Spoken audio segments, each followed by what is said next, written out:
Il fut 6 mois de ça que ma fille, que Dieu ne plaise sur personne, est tombée malade.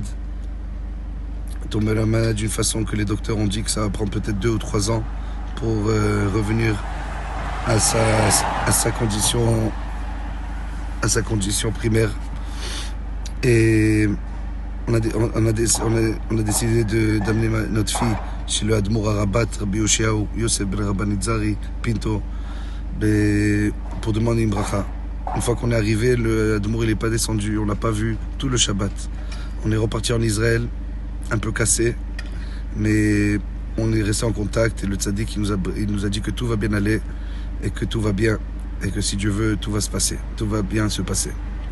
D'une chose à l'autre, les choses ils ont dégradé d'une façon terrible. On voyait plus de raison de ne pas l'amener au docteur. On a appelé le rabbin 1 fois, 2 fois. Il nous dit non, pas besoin, pas maintenant, tout va bien, continue à prier. D'une chose à l'autre, un jour il nous a dit tout de suite amenez-la au docteur. On est allé à un docteur privé. Il nous a dit immédiatement à l'urgence. On est allé directement à l'urgence. Les docteurs ils étaient choqués. C'est là qu'ils nous ont dit tout de suite, il faut s'occuper d'elle. C'est vraiment le matzav ben tzav chaim le mavet. D'une chose à l'autre, Baruch Hashem, on priait, on était avec elle tous les jours à l'hôpital. Après ça, après 2 semaines, si je me trompe pas, je suis allé chez le rabbin Shabbat à Rabat pour demander une bracha, encore pour elle.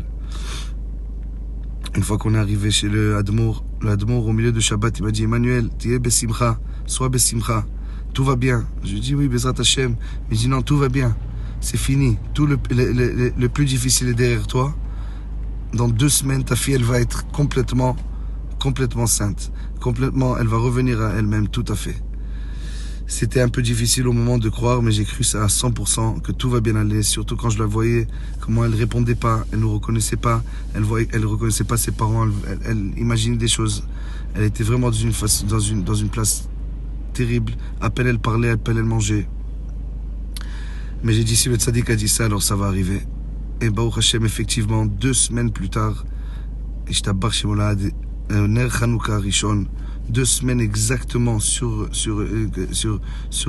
le calendrier, elle a commencé à parler, elle a commencé à communiquer, et elle a tout à fait revenu à elle-même, jusqu'au point qu'elle commençait à parler, elle s'est rappelée de tout ce qu'elle est passé, mais elle pouvait pas contrôler rien, elle était comme bloquée dans son corps, et quelqu'un lui a complètement ouvert la porte, elle est sortie, elle était délivrée de cette tsarote.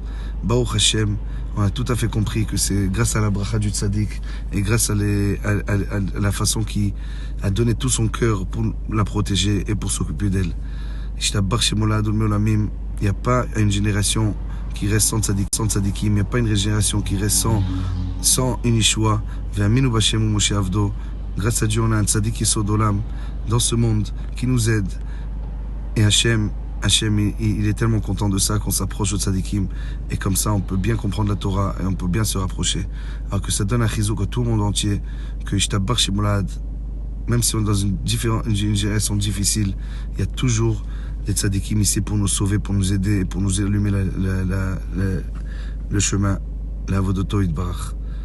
J'espère que ça vous donne un chizouk. Nous, ça nous a complètement changé la vie, notre vie entière.